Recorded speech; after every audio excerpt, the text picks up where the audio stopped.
Hey friends, welcome back to Extraordinary Strides. I'm Coach Christine, and with me today is Ashley from Mystical Dream Travel, because we are teaming up to take you on a global adventure through the Abbott World Marathon Majors. And today we're heading to Boston, home of the iconic and the oldest annual marathon in the world. Of course, it's well known as one of the most prestigious races out there. That's right, Christine. Boston is not just a race, it's a symbol of achievement, the tradition, the crowds, the infamous course. There's nothing just quite like Boston. Whether you're dreaming of earning your unicorn medal or just curious about the magic of Boston, we've got you covered.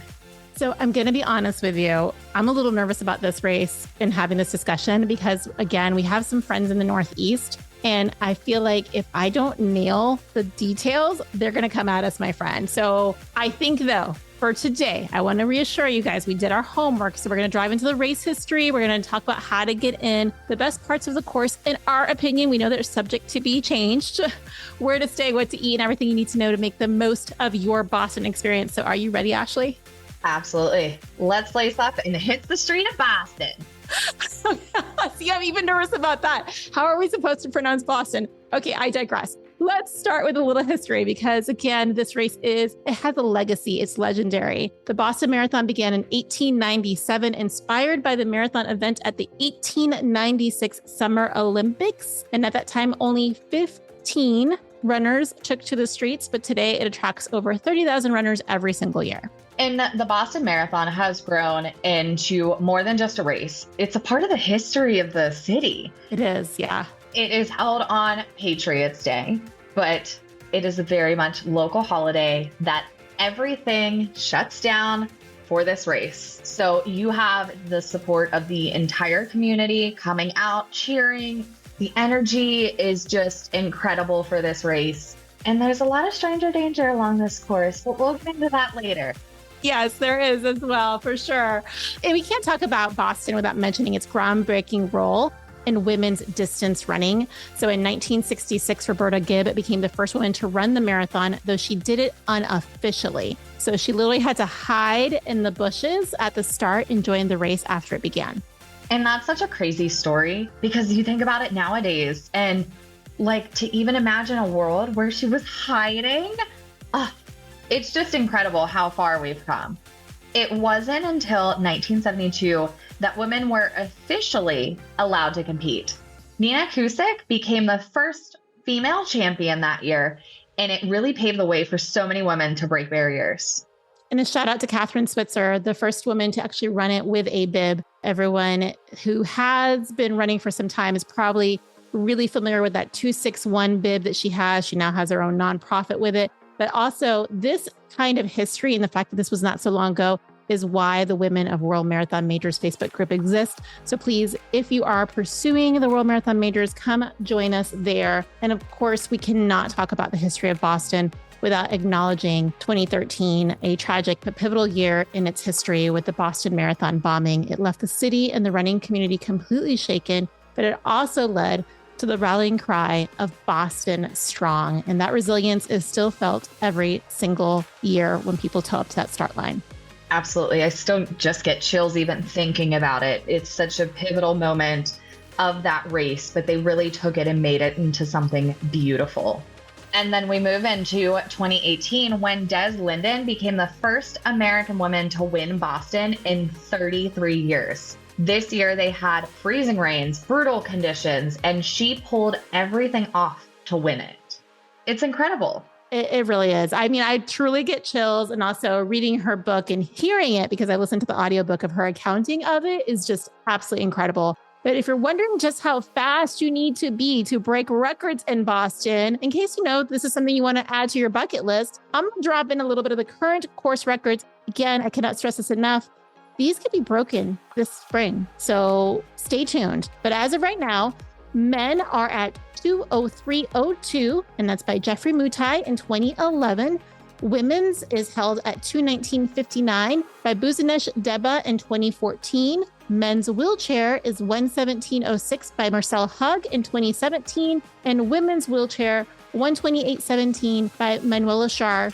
So again, also 2017, we're seeing just a lot. I mean, the course is getting faster. It's just absolutely amazing. So I think the question is, Tell us.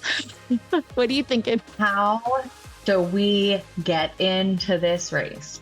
Because seeing the community, the history, there's so much about this race that is incredible and is definitely that $1 million ticket when you get in. How excited are you for Boston? I asked this with Tokyo, but I have to ask, I'm just curious ranking, how excited are you to run this race? I think this is probably my top one. I am so excited for the day that I get to run Boston because there's so much history. You get to be a part of history. Boston is just incredible. And let's not forget, we do have a lot of friends up in Boston in that whole area. And it would be so wonderful to share their area. We do. Well, of course, getting into Boston is an achievement in itself because the most common way is to qualify. So for friends that are newer to the running world, you likely have seen a lot of BQ being thrown around and you're like, what in the world is that? It is the Boston qualifying time standard based on your age and gender. But here's the kicker. While these standards were recently tightened up, even with the tightening of the time entry, you still had to be even faster than the cutoff time because the demand for this race was so high and the fields are getting so much faster. So for the 2025 race, the one that we're going to be having here this year, the cutoff was actually 6 minutes and 51 seconds faster than the qualifying standard for your time, which blows my mind. That just raises my anxiety so much because, you want to run that race and you are so close and you get that BQ. And then it's just ripped away. So it breaks my heart for all of those people. But there's so many other ways that you can get in. And that's why we're breaking this down. So you know exactly how and when and where to get your bib. Absolutely. So one of, I think my favorite routes will always be charity because it is such a wonderful opportunity to be able to make an impact. And Boston has some of the most amazing charity programs. It's truly a great way to give back while earning your spot. It will, though, I'm not going to lie to you, they do have also higher minimums. So you need to bring your A game and be prepared because that charity fundraising for Boston is definitely just as difficult as the course, getting entry and all of that jazz. Now, one of the other ways, we discussed it a little bit with Tokyo as well, the Abbott World Marathon Majors has their own lottery.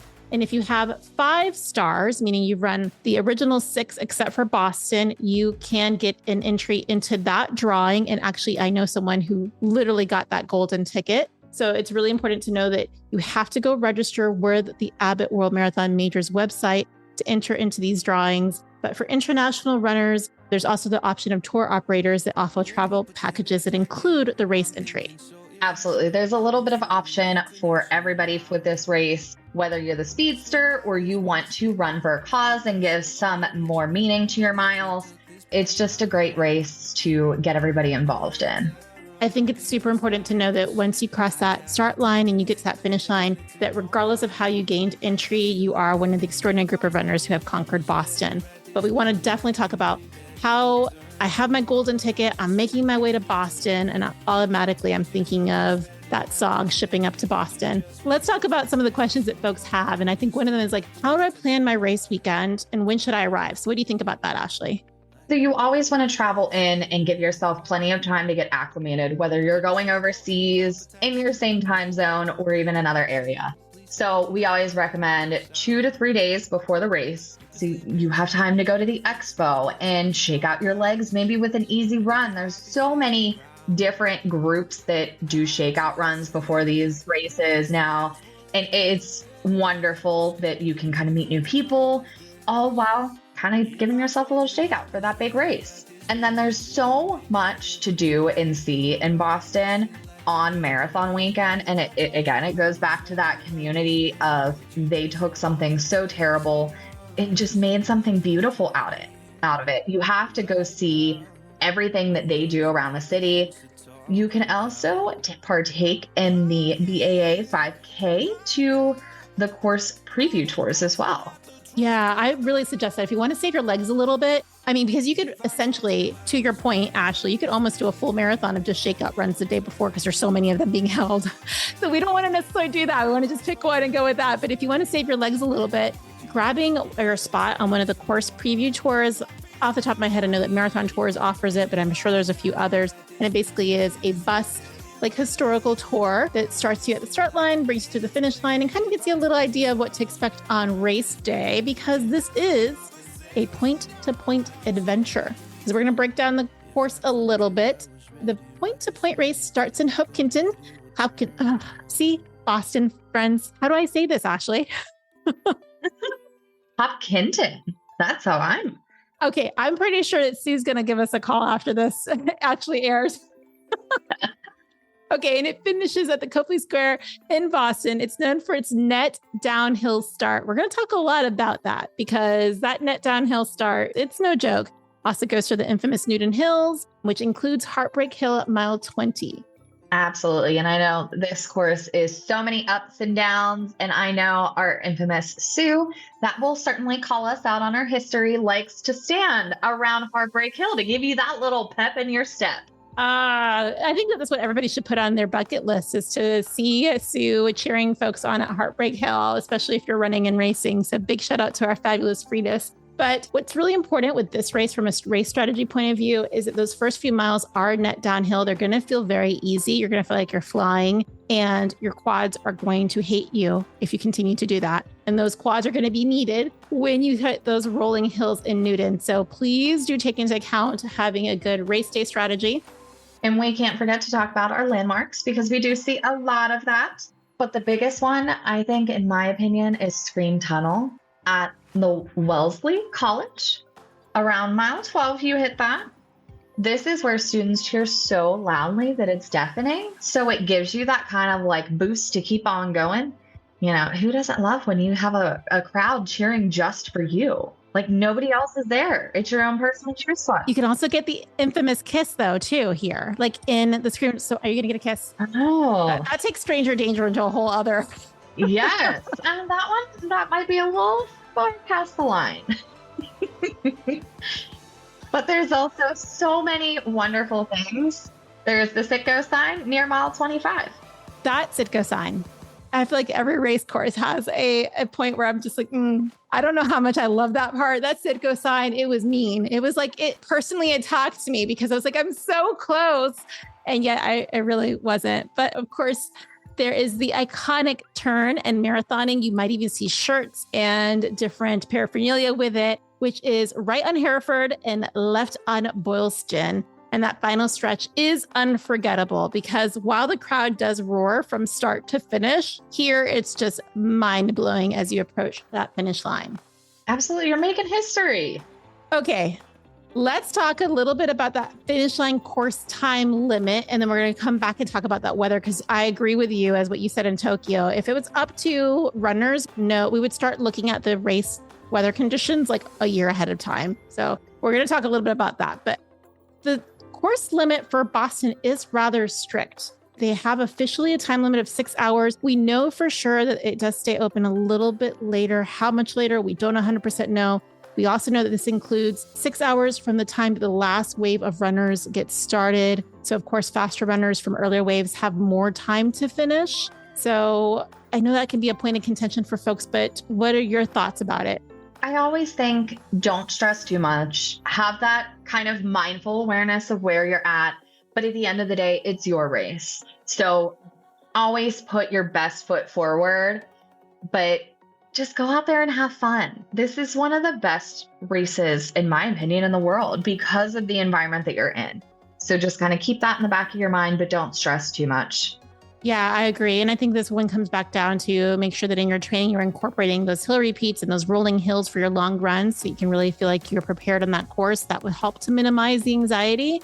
But of course, there's always that question as to weather. And as we mentioned before, spring races are always going to be a bit unpredictable. I think that our friends in the Northeast will tell us it's even more so in that area, that time of the year. So it's really important that you kind of pack something for everything. So from cold, rainy, windy, warm, sunny, there's been some really hot marathons on Boston. So you really need to take that into account.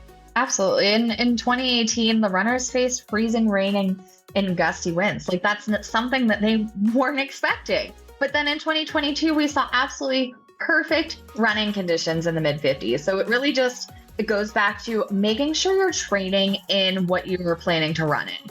That doesn't mean pick one outfit and that's what you're going to wear that day, because it might throw you a curveball. So always make sure you're doing those layers. Also consider throwaway clothes. A lot of these races will have crews that pick up those throwaway layers and they donate them. So it goes to a good cause and it keeps you warm while you're waiting there. Also, just think that that's one of the best things is to stay as comfortable as you possibly can before you get started, especially if you are not going to be in those faster, earlier start times. Be at the start village for quite some time. Let's talk a little bit about that as well, because you, as we mentioned, this is a point-to-point course. So you are going to have to be aware of getting there a specific time frame to the buses, and the buses are going to ship you to the start village, and the start village is where you're going to spend a majority of your time. But one of the questions that folks have is we've started to rely a lot on pacers. There's something great about having the pacer keep you on track, but that is not something you're going to find in Boston. They don't have official pacers. So I am a big fan of Pace Band and just making your own. I know that you can buy some Pace Bands. I'll have them at expos as well. So I think that's really, really important to take into consideration. Absolutely. Or just grab a little buddy that's running the race as well. There's always race groups. Guaranteed, if it's a race, there's going to be a race group on Facebook. Jump in there and say, hey, this is my time. Maybe find somebody that's local to you and you might be able to even train with them and just run along with them. I've even picked up people along the race course that has been we've been leapfrogging or just very similar. And hey, do you want to run the rest of the race together? Runners, it's another world. Everybody is so friendly on the course for the most part. And most of them will just strike up a conversation and cheer each other on. I think that is such a wonderful aspect of the running community, is being able to create that friendship literally on the run. But we're going to also give you guys a little bit of some tips as to common mistakes to avoid at Boston. I've already mentioned that you're going to be bused to the start in the starting village. So please do give yourself enough time so that you are able to get onto the transportation. We've already mentioned how we really want you to be prepared for any kind of possible weather situation. We want you to not underestimate those Newton Hills. And the best way that you're going to not underestimate them is by training for them, but also not starting too fast. I also think that one thing that I know, Ashley, that you always have on lock is your hydration and fueling plan. So that's something that's really important for folks to take into consideration as well. Absolutely. And again, we've already talked about it as the unpredictable weather. Make sure you're training in multiple different outfits for different weather situations. You never know what you're getting into on that race day. So make sure you have those different layers.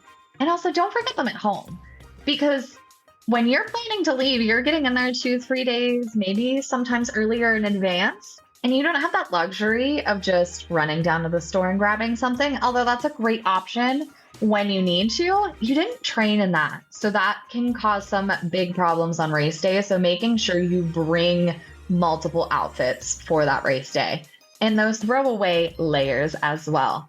You know what I think is also really important to note, though, is that their expo and their race week happenings are so intense because it's such, like, as you said, the entire area comes out to really put this together, that one of the mistakes, and I know I've been guilty of this, is not to overtax yourself with all of the fun stuff that's going on before you go into the race. So take that into consideration. You have to have a little bit of rest built in. But for folks that are traveling with family and friends, there are some popular spots that they can definitely pick on up. What are some of the spots that you think that you would suggest folks to have their families or their friends to cheer them on?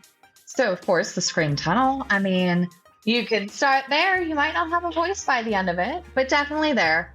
Obviously, the Newton Hills. We have talked about it. And having that support when you have kind of like your lowest point is definitely very important to your runners. So that's definitely somewhere that I would recommend. The Sitco sign near mile 25. Coach Christine has given her feelings. I would have been super happy to see people there. Yes, I would have loved that. And obviously at the finish line, there's nothing like seeing your people when you're crossing the finish line and just having that whole sense of relief that you just did that. I think also that it's really important to know that they're not going to be able to drive around to see these different parts. The city is shut down for this race day. So they really do need to become comfortable with the MBTA lines for marathon weekend. But do know, usually it's the green line. It's the most important line for marathon runners and spectators. It stops at Copley Station and right near the finish line. It really is, again, it's a straight shot. So it's not from a spectator point of view, the most difficult aspect of what they're going to have to deal with is the crowds to get onto the different public transportation vehicles. But aside from that, it is actually a pretty easy peasy, and it's rather inexpensive using the Charlie card or the Charlie ticket. So keeping that in mind, also something to do before the race so that your spectator feels very comfortable. Okay, so we've talked about the fun of the incredible race. I want to know from you, where should we stay? We talked a little bit about how to get around, but where should we stay? So obviously we talked about this being a very different setup with the point-to-point. So if you want to be towards the finish line, Back Bay is the place to be. You'll be just steps away from Copley Square and all the post-race celebrations. There is also some different options closer to the start area. Some of those that want to stay more of the city is the downtown Boston is your best option. This is close to the historical landmarks like Freedom Trail and the Boston Common. And then there's always those quieter areas that I personally love. That is Cambridge. It's just across the Charles River, a little more laid back, relaxed, but still close to all the action. That's what I did. I felt so overwhelmed because, again, as you mentioned, I feel like the entire state of Massachusetts merges, literally flocks to the city for this particular weekend. I'm sure that's not actually accurate, but it's the way it feels. So for me, staying a little bit further away where it was a little bit quieter helped me to kind of get into the mindset for the weekend. But there is so much pop culture and things that are must-do experiences there. So I'm kind of curious, have you watched any of the movies that make you get excited for Boston? Absolutely. I quite honestly watched Stronger on a training run, and everybody would probably think I'm the craziest person because I'm running on a treadmill. But watching that whole documentary was very chilling. It takes your mind out of what you're doing and really puts you into that. You're in a bigger picture than just you at this point. And it just kept me going, and it leaves me speechless to even think about that one day when I get the chance to run that, you will be a part of history. Is that why it's the top of your list? Is that what kind of helped propel it to the top of your list? Yes. Okay. I'm a very big history person, and that kind of stuff is my jam. So feeling like you're gonna be a part of that, but remembering the people that were there and how terrified they all could be. There were people that survived that, and thankfully we're able to and can tell the story of what that day is, because there's so many tragic things in the world that just hearing what those people went through just kind of humbles you. I didn't even run my first marathon yet. I was training for Chicago, or I wasn't training for, was I training for Chicago? I knew Chicago was on my halfway for that year when the Boston Marathon kind of came to Boston bombing happened. And I'll never forget just being so devastated by it all. It was just I was so shaken. It was just super emotional. But I do have to say that something that sticks out, as you said, is the Boston community and how resilient they are and how they pulled together. I do love Boston, the documentary as well. I strongly would suggest that. Patriots Day. And of course, the long run Boston Marathon it's a documentary short, but really good to watch as well. Friends, there's so many different movies. Even if you didn't want to watch a running one, you could get excited with Mystic River or Good Will Hunting. I might need to rewatch those so I can make sure I can get the accent down. But let's also talk about maybe some of the favorite foods that you're looking forward to when you're there. Well, let's talk. How can you even go up north and not have a lobster roll? Did it even happen? If you did. Oh my God.